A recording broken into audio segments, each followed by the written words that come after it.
It would be better if you didn't attend the wedding, the email said, as if a mother could simply be erased from the most important day of her son's life. Margaret Whitmore read the sentence twice, then a third time, seated alone at her small dining table on the Upper West Side of Manhattan, the late afternoon light stretching across the hardwood floor of the apartment she had lived in for 38 years. The message had not come from her son Daniel, but from the wedding planner at the Grand Lexington Hotel, a venue Margaret herself had helped secure with a deposit drawn from the savings she and her late husband had built dollar by dollar over 4 decades. The wording was polite, almost delicate, explaining that the bride and groom had reconsidered the guest list for personal reasons and believed it would be less complicated if Margaret did not attend. Less complicated. She closed her laptop carefully, aligning it with the edge of the table as though precision could steady the air around her. On the chair beside her lay the navy silk dress she had purchased at Bloomingdale's just 2 weeks earlier, tailored to fit her 72-year-old frame, modest but elegant, the kind of dress a mother wears when she is proud and determined not to overshadow the bride. The receipt was still tucked inside the garment bag. Margaret did not cry. She did not reach for the phone. Instead, she stood and walked to the window overlooking Broadway, watching yellow taxis thread through evening traffic, pedestrians hurrying home with grocery bags and briefcases, unaware that somewhere above them a mother had just been told she no longer belonged at her own son's wedding. For months she had sensed the shift. Emily Carter, her future daughter-in-law, had begun addressing her by first name instead of Mrs. Whitmore or even Mom. Decisions about the rehearsal dinner had been made without consulting her. The seating chart had circulated among relatives, yet Margaret had never seen a copy. Still, she had dismissed each omission as oversight, telling herself that modern weddings were complicated affairs, that young couples liked to manage things their own way. Daniel, once a boy who had clung to her hand crossing Columbus Avenue, now spoke in careful, measured tones whenever wedding details came up, promising to circle back or touch base later. She had chosen to believe. He was simply busy building his law practice downtown. Now the truth sat in her inbox, neat and undeniable. Margaret walked into her bedroom and opened the closet, her hand resting briefly on her late husband's wool overcoat, still hanging where he had left it before he passed away 5 winters ago. He had always said that a man's character revealed itself in how he treated his mother. Margaret straightened her shoulders and returned to the dining table. The invitation, embossed in gold, still lay there with Daniel and Emily's names intertwined. Her own name, once printed clearly beneath theirs, felt suddenly fictional, like a role written out of a script at the last minute. Outside, the city continued its steady rhythm. Inside, Margaret Whitmore folded the email notification into silence and let the weight of the decision settle. They believed she would accept it quietly. They believed she would not make it complicated. Margaret did not sleep that night. Although she turned off the lights at 10 as she always did, rinsed her teacup, and placed it upside down on the drying rack with steady hands.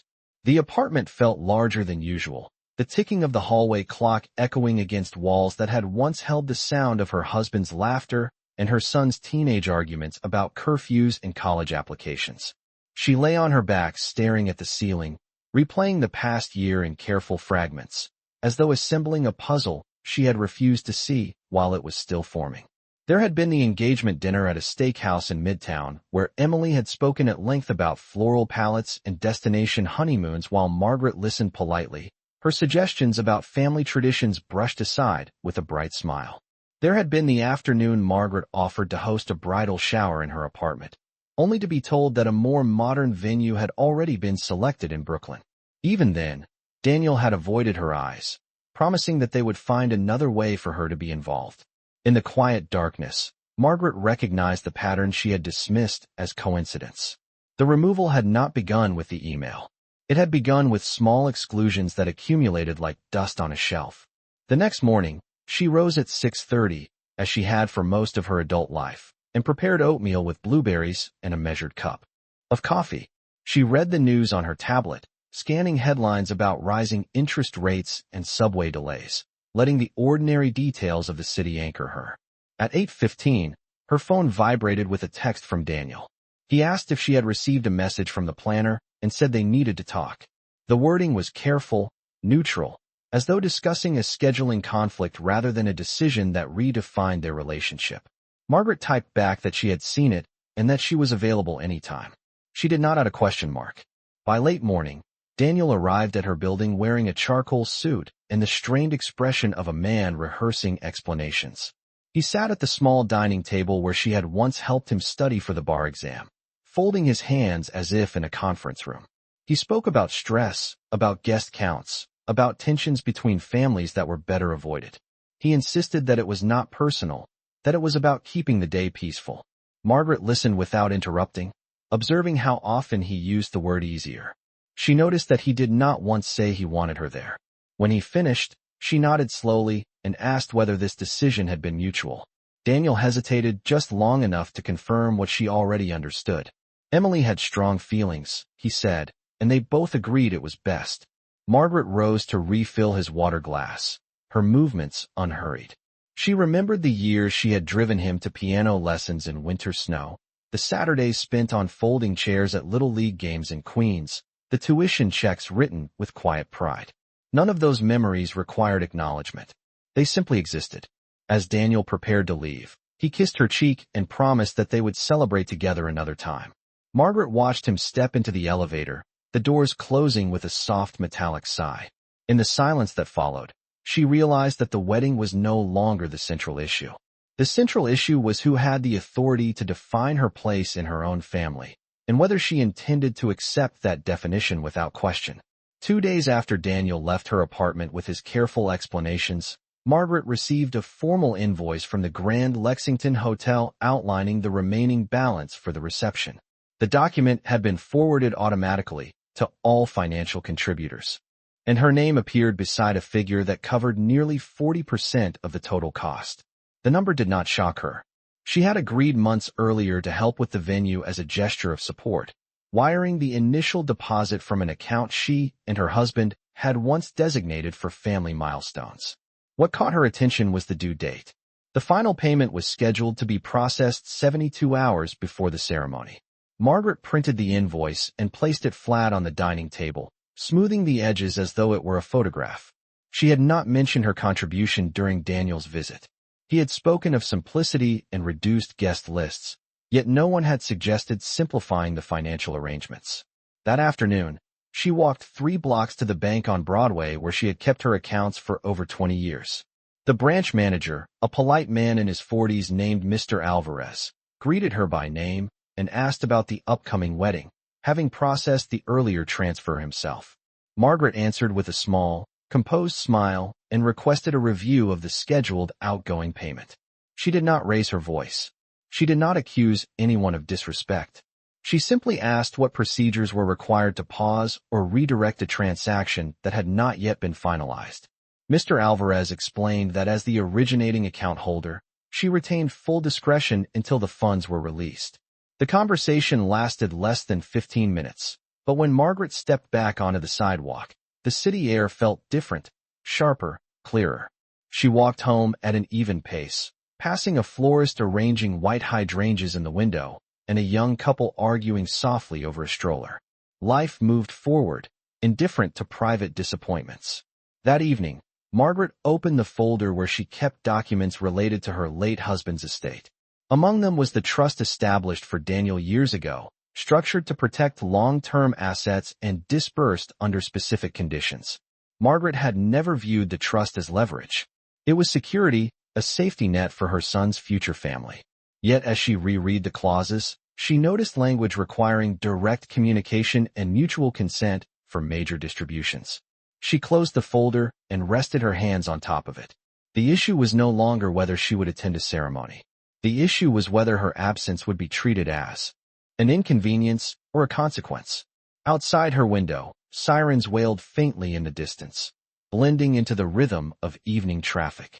Margaret prepared a simple dinner of grilled chicken and steamed vegetables, measuring each portion with the same discipline she had practiced for years. She ate alone at the small table, the printed invoice beside her plate like an unspoken question. They had decided she was not essential to the celebration. They had not considered that she might be essential to something else. The following morning, Margaret rose before sunrise and stood by the kitchen counter, watching the sky shift from charcoal to pale gray over the rooftops of Manhattan. The wedding was 4 days away. She brewed her coffee slowly, listening to the low hum of the refrigerator and the distant rumble of the subway beneath the avenue. For years, she had measured her life in responsibilities, school schedules, mortgage payments, anniversaries marked by dinner reservations, and handwritten cards. Now she measured it in decisions. She returned to the dining table where the invoice still lay and opened her laptop with deliberate care. The email from the wedding planner remained unchanged, polite and final. Margaret reread it without emotion, studying the language the way Daniel might analyze a contract. Words like best and uncomplicated and respectful appeared throughout, yet none acknowledged her history or her role. She opened a new message addressed to the planner and typed a short response asking for confirmation of the outstanding balance and the exact time at which payment would be processed. Her tone was calm, almost cordial. She did not mention the request that she stay away. She did not argue. She simply requested clarity. Within an hour, a reply arrived detailing the schedule. The funds would be withdrawn at 9 o'clock on the morning 3 days before the ceremony to secure final vendor commitments. Margaret printed the confirmation and placed it neatly beside the original invoice. Later that afternoon, her longtime friend Helen Brooks called after hearing from mutual acquaintances that preparations were nearly complete at the hotel. Helen spoke with excitement about floral installations and a string quartet hired for the cocktail hour. She assumed Margaret would be seated in the front row, perhaps wearing something elegant in blue. Margaret listened, offering brief affirmations, and did not correct her. When the call ended, she sat quietly in her armchair and allowed the weight of the past to surface. She remembered Daniel at 8 years old, insisting on tying his own tie for a school recital. She remembered standing in this very room, helping him practice speeches for debate tournaments, reminding him that confidence was built through preparation. She had never interfered in his adult life. She had trusted him to choose wisely, to build a partnership grounded in mutual respect. What unsettled her now was not the loss of an invitation, but the assumption that she would accept exclusion without consequence. Margaret walked to the hallway closet and retrieved a small leather portfolio containing the trust documents and account statements.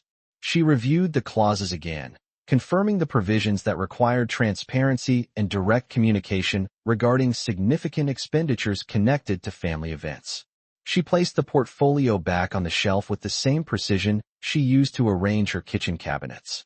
At exactly 4 o'clock, she telephoned Mr. Alvarez at the bank and informed him that she wished to temporarily suspend the pending transfer until further notice.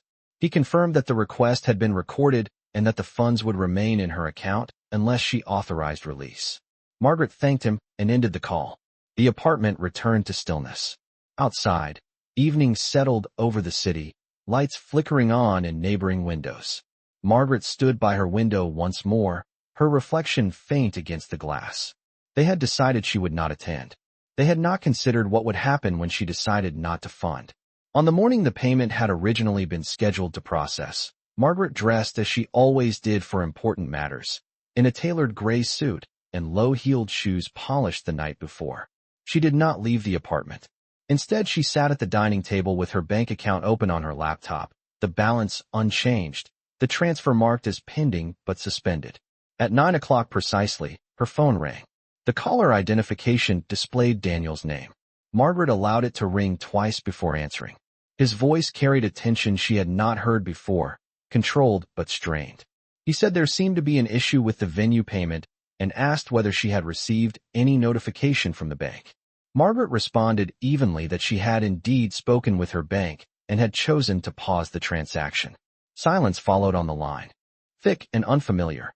Daniel cleared his throat and explained that vendors were waiting for confirmation and that last-minute complications would create unnecessary stress. Margaret listened without interrupting, picturing the ballroom at the Grand Lexington Hotel being arranged with white linens and crystal glassware, the staff moving efficiently under soft lighting. She imagined Emily reviewing seating charts, confident that every detail was secure. Daniel asked whether there had been some misunderstanding. Margaret replied that she had assumed her presence was no longer required for the celebration and had therefore reconsidered her role in financing it. Her tone remained measured, almost reflective, as though discussing an investment portfolio rather than her son's wedding. Daniel insisted that the situation had nothing to do with finances and that this was about keeping emotions stable on the day itself. Margaret asked gently whether excluding his mother was the chosen method of maintaining stability. He did not answer immediately. In the background, she could hear muffled voices, perhaps Emily or a coordinator seeking updates. Daniel lowered his voice and said they needed the funds released as soon as possible. Margaret reminded him that contributions were voluntary and that participation in family milestones traditionally involved inclusion.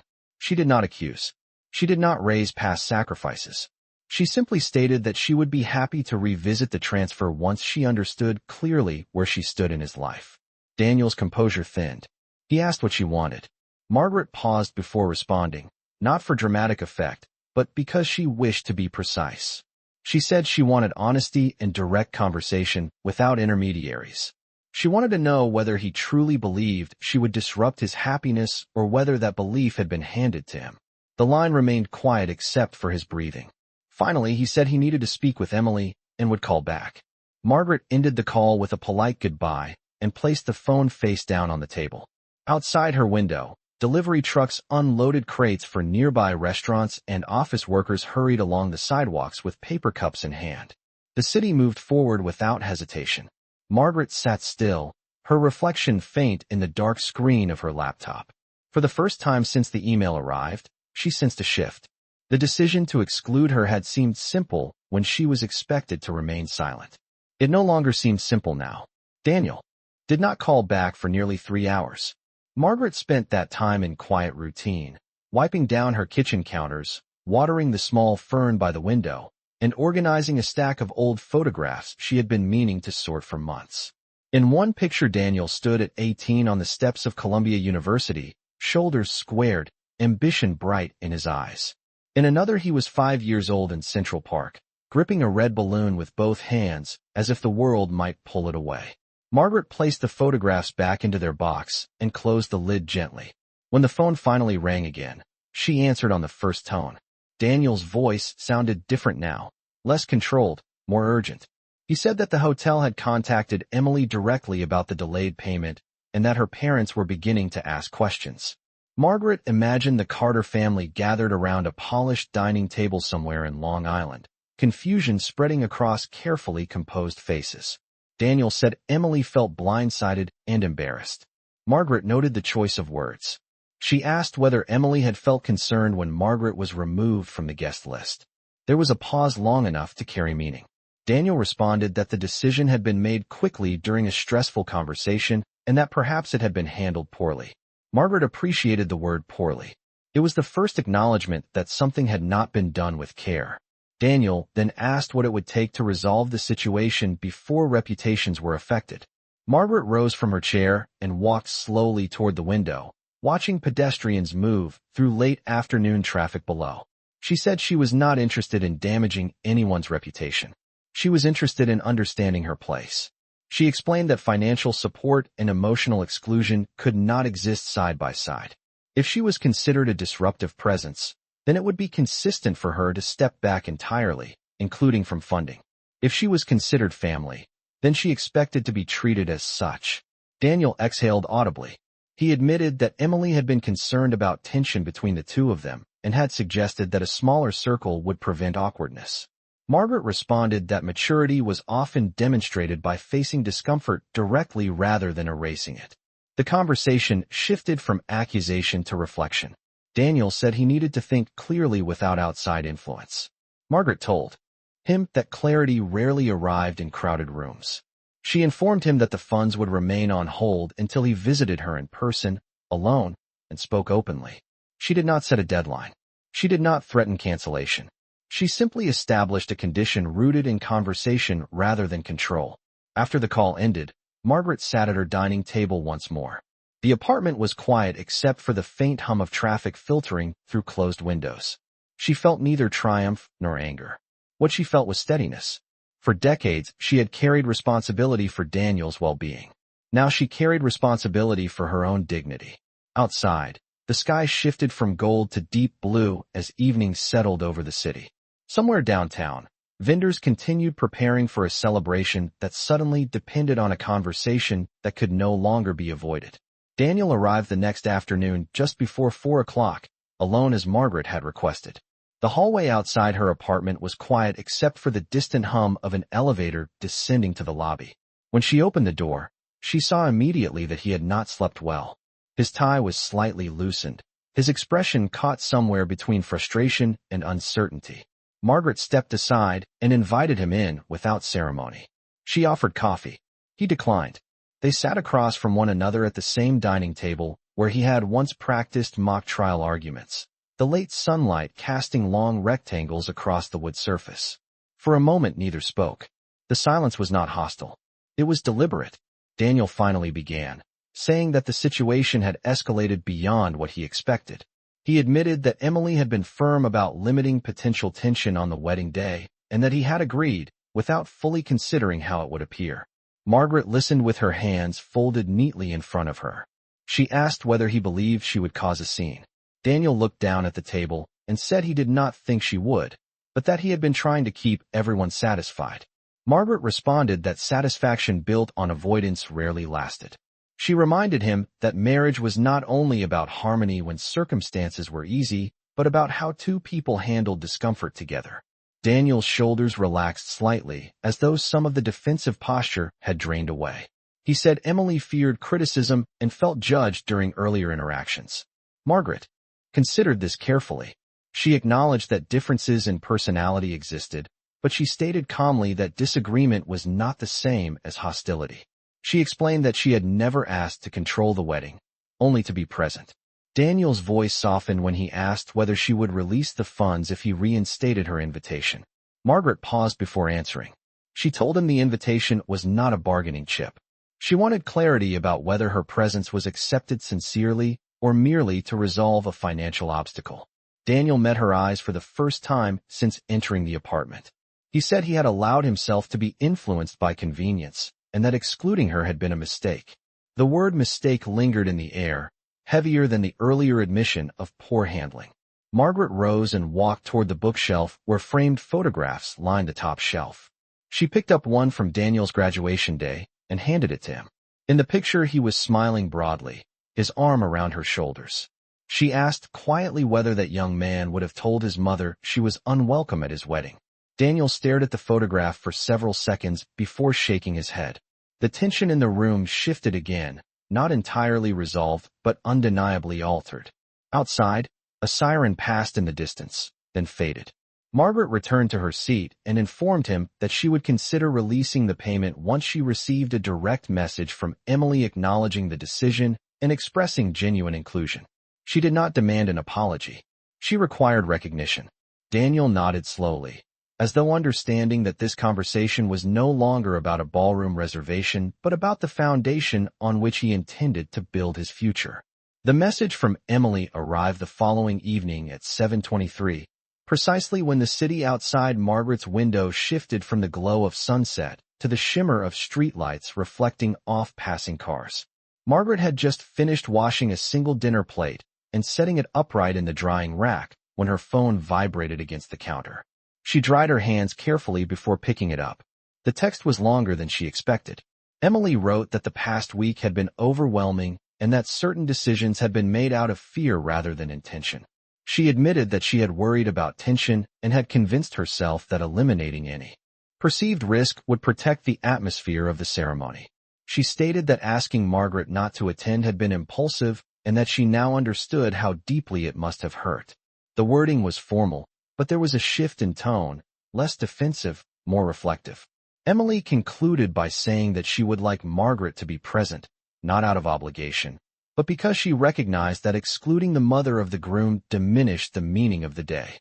Margaret read the message twice, noting the absence of excuses and the presence of ownership. She did not respond immediately. Instead, she walked to the living room and sat in her armchair, letting the quiet of the apartment settle around her. Outside, a taxi honked sharply, then silence returned. She thought about the difference between an apology offered to restore convenience and one offered to restore dignity. The distinction was subtle but significant. After several minutes, her phone rang again. This time it was Daniel. His voice carried a cautious hope. He asked whether she had seen the message and whether they could move forward. Margaret answered that she had received it and that she appreciated the acknowledgement. She told him she would release the funds in the morning and inform the bank accordingly. Daniel exhaled, relief evident in the sound. Yet Margaret continued speaking before he could thank her. She explained that presence at a wedding was not a privilege granted conditionally. It was an affirmation of belonging. She said she would attend not as a silent accessory, but as his mother, and she expected to be treated with respect from that moment forward. Daniel agreed without hesitation. After the call ended, Margaret returned to the dining table and opened her laptop. She composed a brief message to Mr. Alvarez authorizing the previously suspended transfer. The act was simple, almost mundane, yet it carried weight. The funds would move. The arrangements would proceed. But the terms had shifted. Margaret stood by the window once more, observing the steady rhythm of Manhattan at night. The skyline across the avenue glowed with quiet resilience. In the reflection of the glass, she saw not a woman sidelined from a celebration, but a mother who had reminded her family that inclusion could not be negotiated without consequence.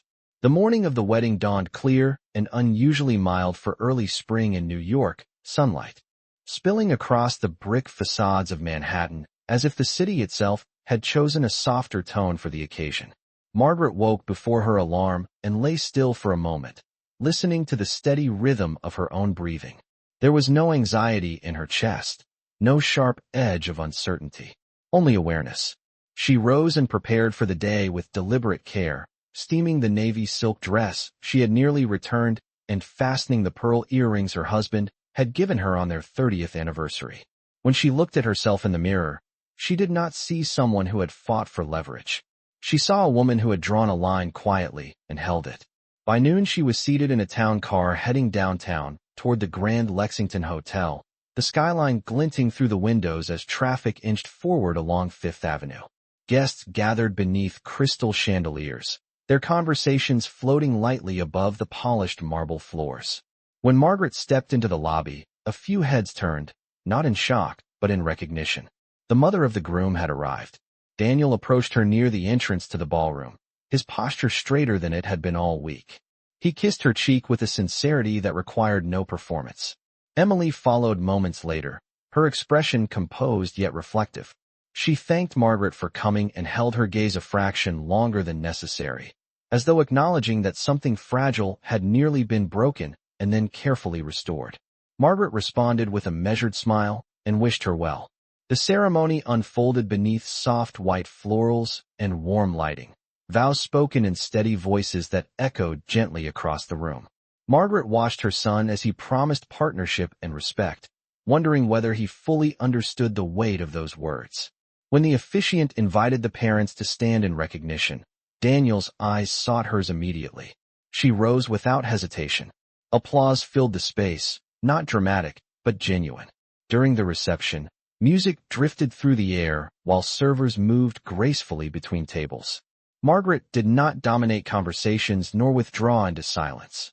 She spoke with relatives, accepted congratulations, and observed the subtle shifts in posture and tone that signaled a recalibrated dynamic. The funds she had authorized had secured the evening, but it was not the money that altered the atmosphere. It was the clarity established before it. As the night drew to a close, Daniel walked her to the exit, thanking her not only for her support, but for her honesty. Margaret stepped into the cool evening air feeling neither victorious nor wounded. The city lights shimmered against the darkened sky, steady and unbothered.